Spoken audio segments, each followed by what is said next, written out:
Hey guys, welcome back to another video. Thanks as always for checking it out. In this one, we're going to talk about the eBay Verified Rights Owner Program, which is otherwise known as VeRO. A lot of people in the dropshipping world know what a VeRO is. If you are new to dropshipping and you're in communities and you see people mentioning these things, you might think, what the hell is this? What are they talking about? This is why I'm here to tell you about what it is and how we can prevent any issues from these things. We'll also cover off the prohibited and restricted items on eBay as well. We'll show you how SaleFreaks protects your eBay account against these things. We'll show you some of the consequences, what can happen if eBay decide to place a restriction on your account. So be sure to watch to the end and we can show you exactly what you need to know and what you need to do if you encounter these things. So let's get right into it. As mentioned, the Verified Rights Owner Program is a program which is on the eBay platform, and it's to protect IP rights and make sure that sellers are compliant with listings. So as you can see highlighted here, it basically allows owners of intellectual property rights and their authorized representatives to report to eBay any eBay listings that may infringe on those rights. So VeRO embodies our commitment to provide a safe place to buy and sell which respects property owners' rights. So you might think, well, why do eBay do that? Why do they stop us listing various things on their platform? The reality is there's a lot of people out there selling counterfeit goods, which obviously have a massive impact for particular brands. Especially at the high end of things, there's a lot of counterfeits, a lot of fraudulent transactions, and also just a lot of fraudulent listings altogether. Okay, so eBay want to provide a safe environment whereby the buyer can buy their product and be assured that they're going to get what they've paid for. They're not going to get some dodgy rip-off, knockoff version of what they've paid for. And actually, a lot of brands don't want their items being sold by third parties as well. They don't want resellers selling their items. They want you to buy directly from their authorized retailers or directly from the brand themselves, whatever the case may be. So that's just a little insight as to what the VeRO Verified Rights Owner Program is. So there's obviously some things that we need to be made aware of as a seller on the platform, and there's also ways that you can actually report a rights violation as well and also see the recipient profiles. However, as dropshippers, we need to be more aware of what we shouldn't be listing rather than how we report a violation or any of those other things. So you might log into eBay and you'll maybe see a listing removed, and a listing would be removed by eBay based on their VeRO report. You would generally get an email with the details about why your listing was reported and how to contact the rights owner directly for more information. So if you felt that it was incorrectly reported, you can appeal this decision. And if you have more concerns or questions about why your listing was removed, you can contact them directly. So you can also contact eBay in the following circumstances. If you can't find the rights owner email address in the removal notification email, or you emailed the rights owner but they haven't replied after 5 business days, and sellers are responsible for ensuring that any item they list on eBay is authentic and that the listing description doesn't infringe on the rights of others. So one thing that used to come up a lot in the past is using another brand's keyword to describe your product. So this would have been, for example, using the word Apple in your listing when selling, for example, a Samsung phone. So you might wonder, well, why would someone do that? So what people used to do would be they would list the item, say, for example, Samsung Galaxy, make and model here, and then in brackets they would put in not Apple. Okay, so it's basically manipulating search results.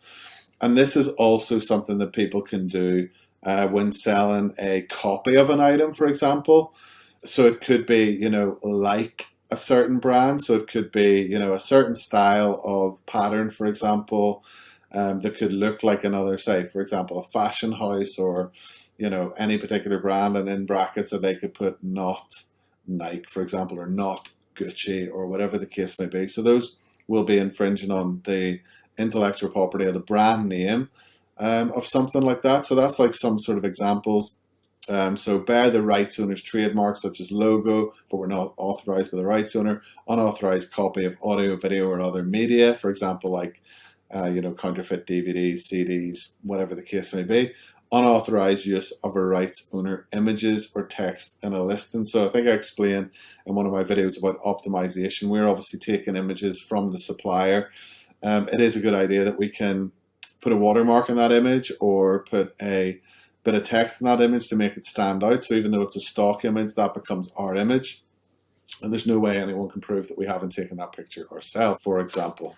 Now, like I say, as a dropshipper, that's the main thing for us. We need to understand what a VeRO is, and then obviously there is a ton of companies, a ton of brands, and like holding companies of these brands. So they'll have a parent company, a mother company, a sister company, whatever the case may be. So you might think, okay, the brand isn't listed here, but why have I got a VeRO? Well, that brand could be owned by a bigger conglomerate. For example, we have like here ALM Productions. I don't know exactly what they do, but they could have a number of different specific niche brands under this umbrella as such. So, it's an absolute minefield basically. Now, the beauty about SaleFreaks is we have the biggest VeRO database in the dropshipping industry. This has been built over 12 years. We're constantly adding to it every day. We're scanning through new VeROs being listed by eBay every single day, and we also include a lot of keywords which are associated with these particular brands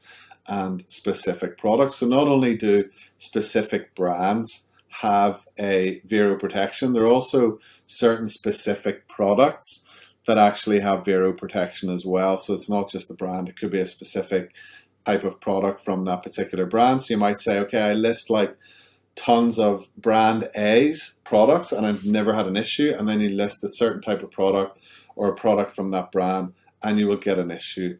So it is a complete minefield, but like I say, we do our best on SaleFreaks to actually block all these at the point of listing as well, so that your account can be protected and you have less of these issues to deal with. Now, you might think to yourself, well, actually, I might have a case for actually needing to report a rights violation or a VeRO. So let's say you are just a regular seller on eBay as well, and you list your own products, or you have your own designs, and you notice that someone's copying your designs. Well, this is how you can report the rights violation. So you can see all the information there. I'm not going to go through it, but it's super, super important just to familiarize yourself with that.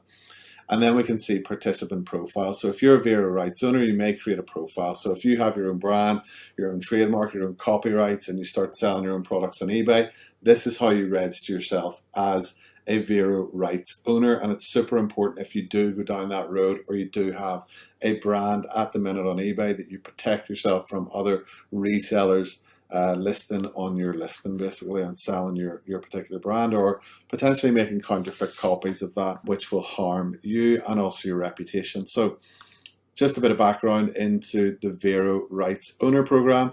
Now, as a dropshipper, we call everything a VeRO that falls under this restriction, but actually there's another side to this kind of VeRO or this kind of restriction, and that is with the prohibited and restricted items list. Okay, now what you'll actually find is a lot of these kind of what I would call VeRO type restrictions actually stem from the prohibited and restricted items that you list that are maybe allowed on a certain other marketplace or other retailers, but eBay, for whatever reason, do not want them on their platform. The list is extensive and the subcategories are also extensive. So these are the ones that we really need to watch out for. And also we use a huge database to prevent any particular item that's ever had a problem in the past with an IP complaint or a restricted or prohibited policy complaint from eBay, to prevent those from listing on your eBay store. So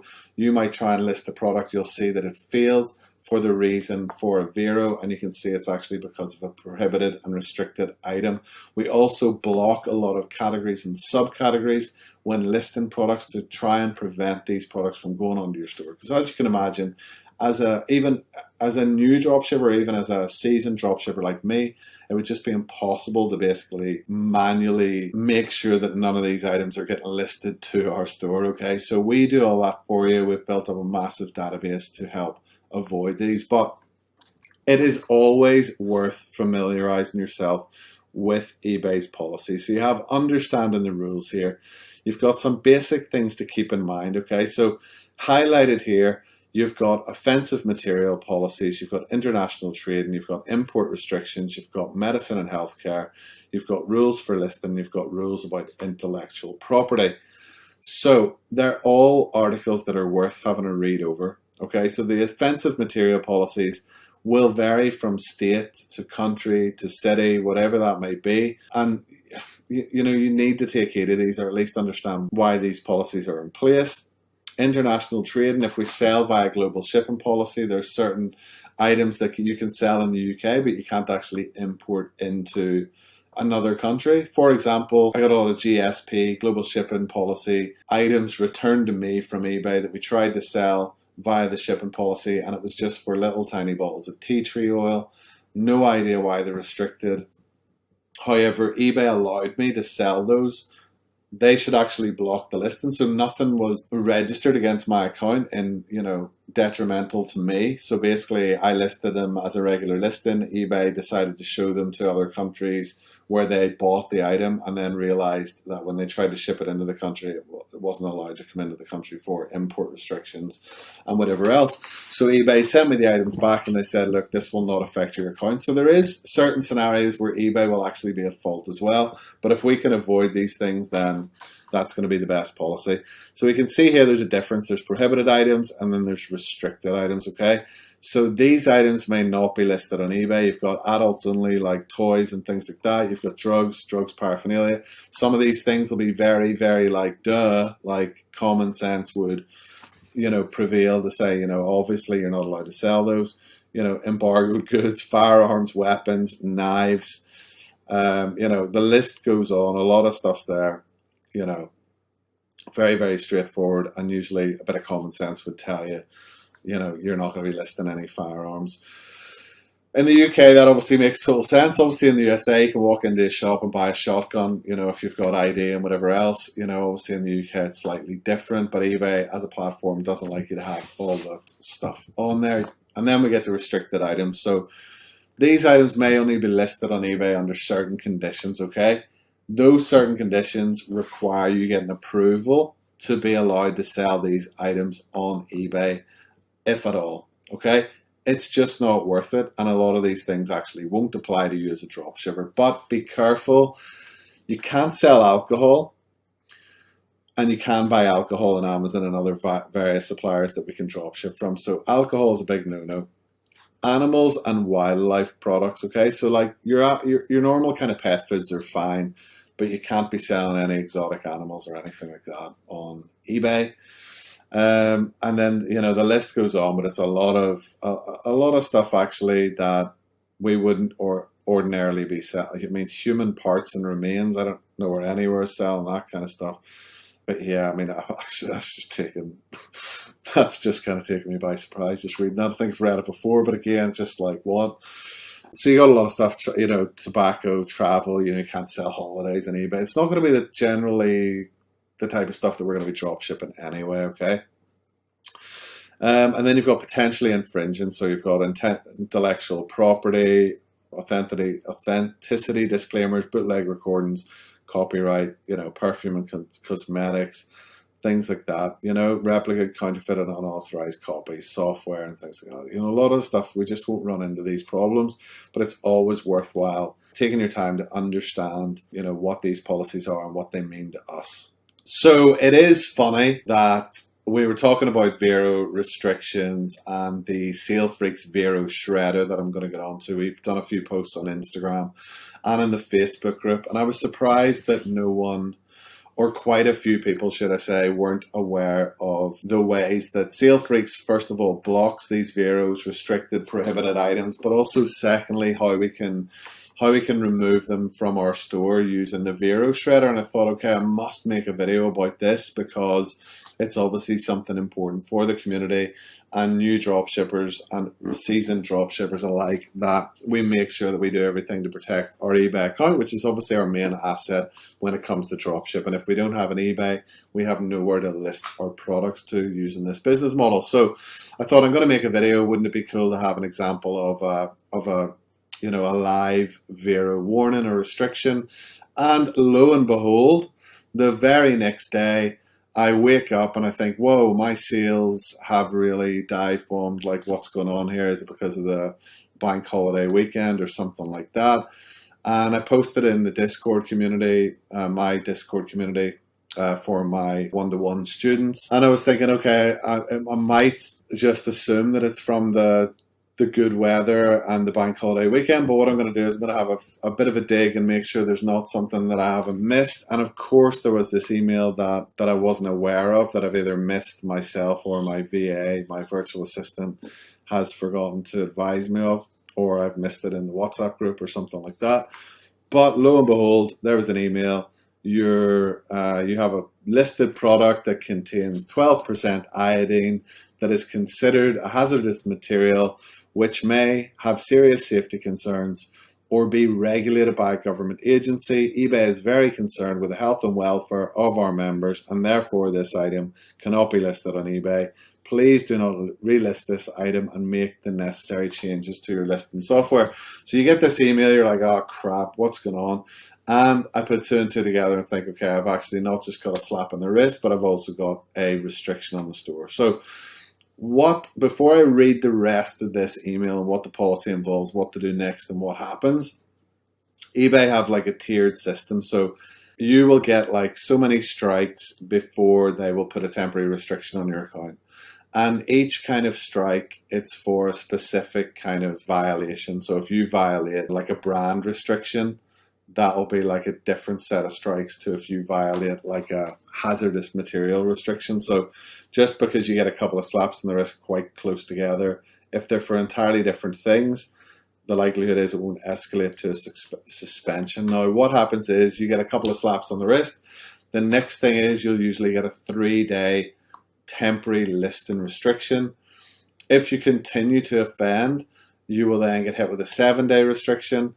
If you continue to offend with the same listing or the same in the same category or the same issue, you'll get a 10-day restriction. If you continue to do so after that, you get a 30-day restriction. And if you keep continuing to ignore these policies, you could potentially get a full permanent ban off eBay, which obviously you want to try and avoid. So this is why prevention is better than the cure. But if it's the cure that we need to, because, obviously this has appeared on my store, I do everything in my power to make sure I don't list any restricted products or VeRO products, but it can still happen. And I understand this is just part of dropshipping. This is part of life when it comes to selling on eBay and not having full control over every single item that you list and not reading every single policy every single day when I list new items. So as you can see here, we have a what do you do next. So the easiest way to avoid this in the future is to ensure that current and future listings follow this policy, and please don't relist the items that aren't allowed. Then we've got what is the policy, blah, blah, blah, a lot of stuff on there, with regards to why these specific types. This is very generic. This doesn't cover exactly the product that we're looking at, but it covers like similarities in these types of categories. And the following is restricted. So if the material can be shipped by a standard shipping service, is not prohibited by laws, then it can be listed. If hazardous materials have specific shipping restrictions, blah, blah, blah, blah, blah, blah. The main thing is, how does it affect our account and what we need to do? Okay, so listings that don't follow this policy have been removed. So eBay have removed the listing, so they'll put it into ended listings, okay? We've credited any associated fees except for transaction fees in your sold listing. So if I've been charged this or it's taken up one of my eBay limits, I will have that credited back to me. So that's fine. These listings are still in your active listings folder in eBay and Seller Hub, so you can view them and learn from them. However, new buyers cannot purchase them. Okay, shoppers can't see them, and you will not be charged any additional fees for them. You can end them if you'd like and remove them out of active listings. So I think I said they were in ended listings. They might still be inactive. A lot of the time they just move to ended. So it is worthwhile making sure that we fully remove the listing from eBay, and I will show you at the end of this video how to do that in the safest way possible, because you can still get caught out with these listings, okay? And I'll tell you why. So, because you haven't followed this policy in the past, I must have had a slap on the wrist somewhere along the line for something like this or similar. It doesn't have to be the same product, but it could be the same type of listing, same sort of category. A temporary 3-day selling restriction has been placed on your account, starting 48 hours after the date of this notice. Well, let me just show you the sales pattern. So I got this email on the 24th of May, and as you can see, my sales prior to that were absolutely flying, 3,600, 2,300, 2,400, and then bit of a drop off on the Saturday, and then this is when the restriction kicked in. So Sunday the 25th of May, 26th of May, and I imagine it was somewhere probably halfway through the day or at the end of the day on the Saturday, whatever way the 24 hours fell. But as you can see, the next couple of days, or today at least, the sales dropped off the face of the earth. So I'm doing maybe a fifth of the sales or a quarter of the sales, maybe on an average day. And this will continue for 3 days. Now, you might think, okay, so if eBay have placed a selling restriction on my account, what does that mean? So basically what eBay do is they hide your listings from search result during that period, and other listings will be automatically restored and show up in search results after the end of the temporary listing. So you can't list new items, and your existing listings will be hidden from the search period, okay? So you might say, well, how are you still getting sales? So how am I still getting sales? Generally speaking, it's because my listings could be saved as watch lists for customers. They could be on a watch list, or they could go into their eBay and they could click buy again. It could be a repeat customer. They may have seen the advertisement on an external website, or they may be shown as like a suggestion from promoted listings or something like that that someone has seen on another listing. But ordinarily, if they search a product, my product won't show. So you will make a couple of sales, and because my sales are so high in general, over 2,000, where I'm still getting 500, 400, whatever pounds worth of sales a day. If you're a seller that is new to dropshipping and maybe you're only doing 200, 300 pounds worth of sales a day, you'll notice a massive difference in the same kind of scale. So, and also because you have less listings, there's less chance that people have your items on their watch list. So you might go from 200 sales a day to basically nothing. You might not even get, a quarter of the sales. You might get even less than that, basically. So don't be alarmed, because this does happen and your sales do generally come back up again nicely after the restriction ends. Now, as a top tip, this is a top tip that I'd actually wasn't even going to put in the video, but it just came to mind. Having a VeRO, okay, use this to your advantage, okay? So when you have a VeRO and you're restricted from listing and your sales are low and your items are gone from search, this is the best time to remove any dead items from your store. Okay, so normally if we removed a ton of dead items on our store whilst all our listings are active, this can cause a massive downswing in our sales, because eBay don't like you to remove a ton of listings.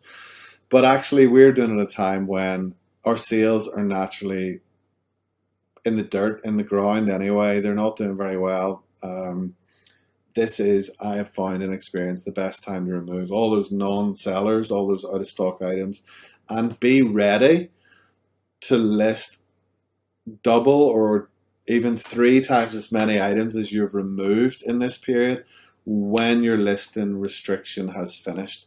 There is no better way to lean, out of it. I was going to say lean into your restriction, but actually bounce out of a restriction with listing a ton of items as soon as you're allowed to do so, and counteract what you've lost in the previous days. Okay, so with everything, we can turn a negative into a positive. and we can make the most out of this. Okay, there's no point in just, you know, crying over it for the next couple of days. I'm certainly going to be removing items from my store 100% and getting ready to list new items. So let's take the most out of it.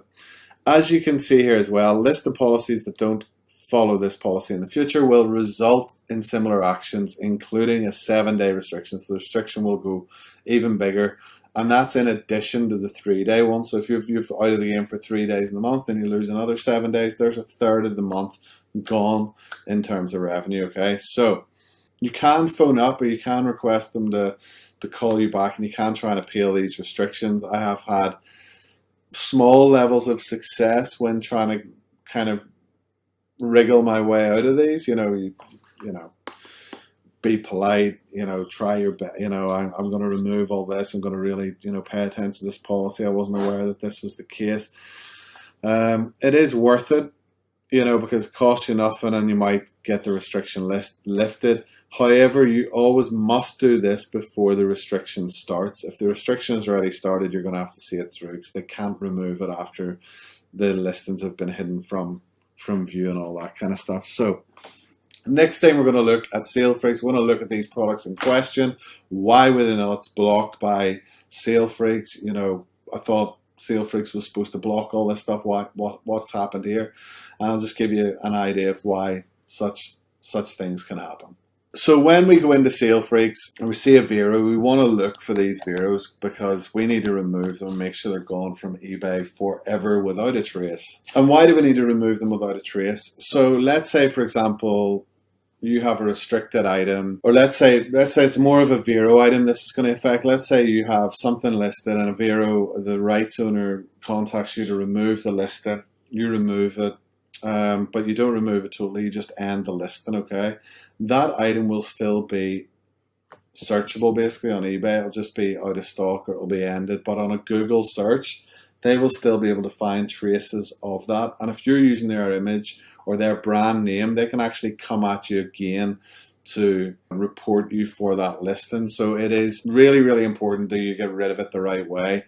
And eBay, even just ending the listing, we want to get rid of all traces. So we're going to get rid of the picture, we want to get rid of the name, the branding, so the listing just looks 100% blank. We remove all the images for you, we remove all the text, the description, everything just gets wiped completely from the listing, okay? So as you can see, I've searched for the title of this particular product, and I can see here the product in question was listed for 470 days, okay? It's made 18 sales, and this other product that's pretty much the same specification, in fact, it actually says a higher percentage liquid formula than the other one, which it didn't get reported for this one. So again, go figures, eBay and their consistency, again, you know, just goes to show. Now, what I will say is the staff member of my store, this notification came in like 3 days ago. I shouldn't, if I search for these, I shouldn't be able to see them on SaleFreaks. So someone's getting a slap in the wrist from me, and they might get a 3-day suspension from work or something. I'm only joking. But these can be so easily missed with the amount of messages they get in eBay. However, these should be gone from my store, okay? So we'll have to have a conversation about that, and that's just something to note if you ever take on a staff member, that this is something that you would not want to see, basically, if you've missed. So number one, I haven't been notified it myself. I kind of thought, okay, if I just missed them telling me, but now I can see that they're still on my store. So the likelihood is they've opened the email, they've taken no action, and they've not referred it on to me. So, you know, this could cause me an issue down the line. So let's say I never was aware of this. I just took the dip in sales as a dip in sales, and now suddenly I haven't removed this other item that could be a problem. The next time that eBay report this, if they look for, they check up and see if I've removed these items and find another one, which wasn't reported, but they now could report, then I'm looking at a 7-day restriction. And that's 7 days loss of income for me. I still have to pay the member of staff to go onto the store and do all the other work. So it's not good. So just bear that in mind. So anyway, so these are old listings, okay? Now the rule, I'm not going to go in and look at the, you know, when iodine was restricted from eBay, but you know, I can take a guess here and probably think when I listed these products, they weren't a restricted item. And then over a period of time, they've become restricted. And now eBay have done a bit of a sweep, or they've had a review with you know, hazardous materials policy, and they've now deemed this to be not compliant, so they've slapped a restriction on my account. Now I could look on eBay and I could see, is there anyone else selling these products? And there could be a ton of other products that have never got VeRO warnings. That is also eBay. I wouldn't worry about it. Worry about yourself. So how do we remove these products so they're never, you know, that no one can ever see them again? Okay, so number one, we go into there, we find the product, we select all, we take the bulk action right here, and we need to use this text, okay, star star VERO star star.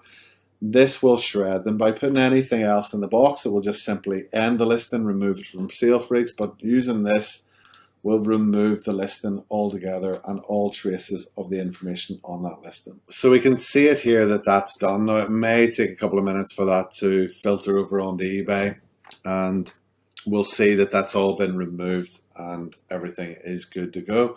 The secondary thing, what we want to do is we want to try and make sure that this item or these particular items or anything closely related to these items do not get listed again. Okay, so we can do a number of things to protect ourselves. Okay, so the particular Amazon product, what we want to do is we want to take the ASIN here and we want to advise SaleFreaks support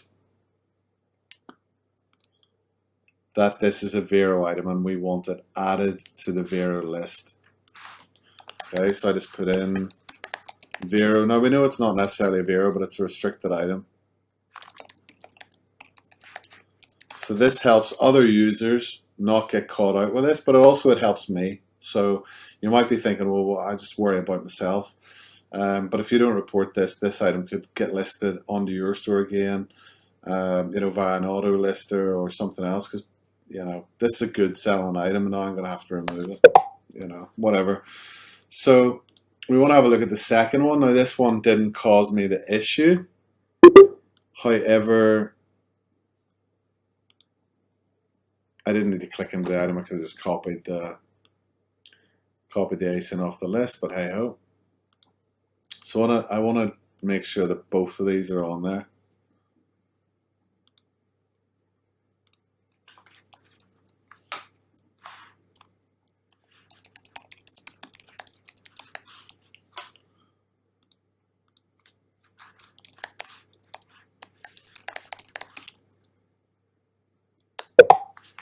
And then I also want to say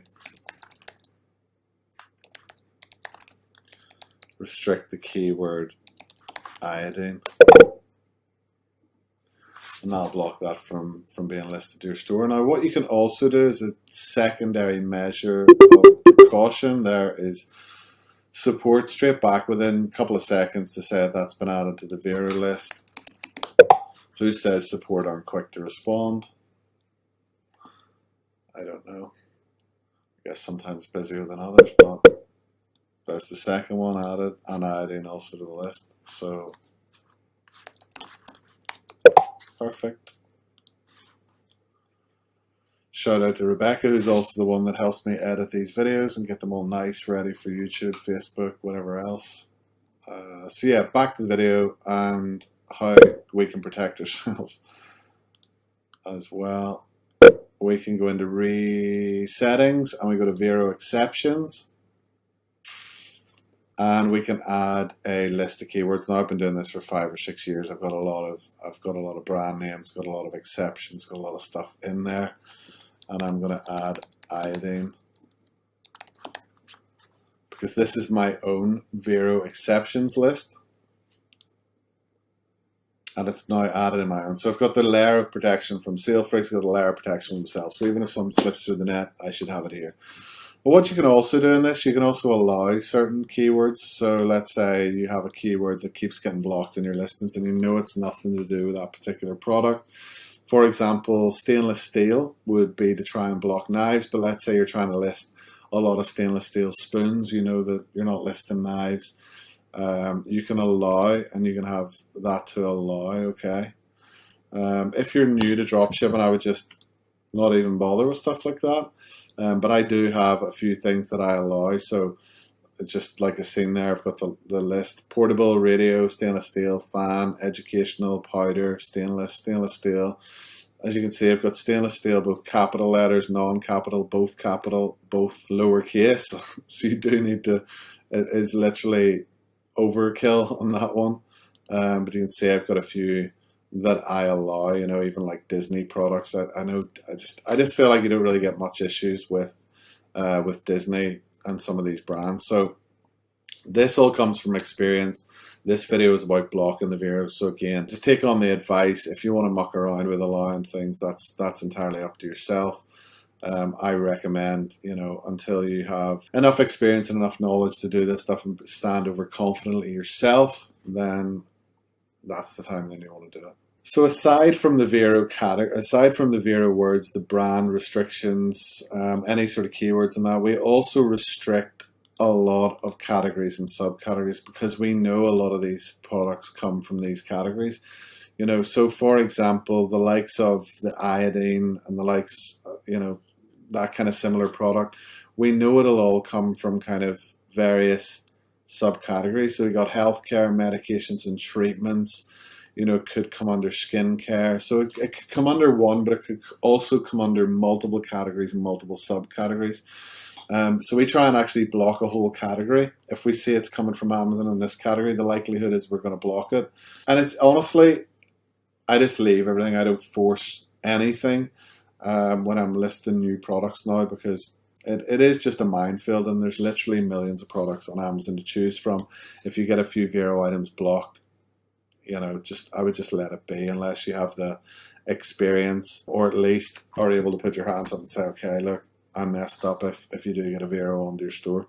Aside from getting the email, you'll actually get an email to say that the listing was removed for violating of our hazardous material policy, which again, you can click on the link here. Now, eBay have said that they've removed this item but kept it active, but no one will be allowed to buy it. It still has the buy now button, so interesting. So it just shows you, I mean, eBay are so inconsistent. This is why we need to be so on the ball in removing these items. Otherwise, what's to stop eBay searching these items again, doing a sweep, and me getting a restriction again for the exact same item? Okay, so this is why it's super important to do everything that we have control over in order to protect our business.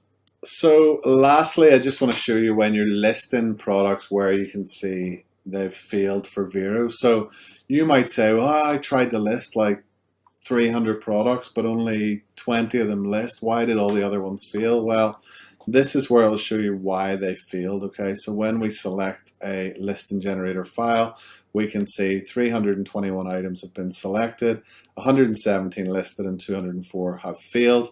And, you know, some will fail for system issues, some will fail if they're a duplicate item on your store, but most of them will tend to fail because they are VeRO items. Okay, so we can see here there are different type of VeROs. Some have keyword fails. Stainless steel is actually strangely enough failed, but I think this is going to a different store than the main store selected.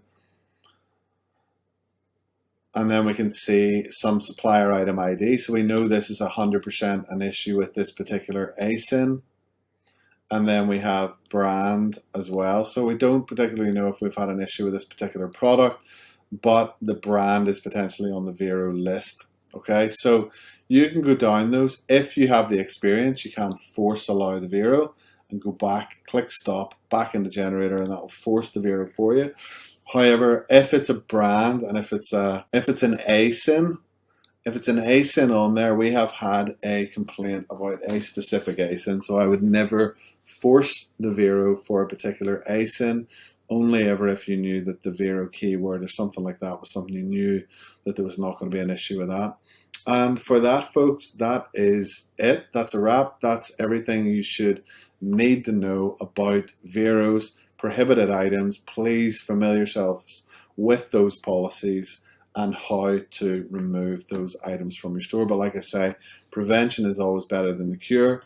However, we just can't rule out any of these happening. It is a normal part of being a dropshipper when we don't actually have our physical stock. So these things can get listed, especially when using auto listers and automation and things like that.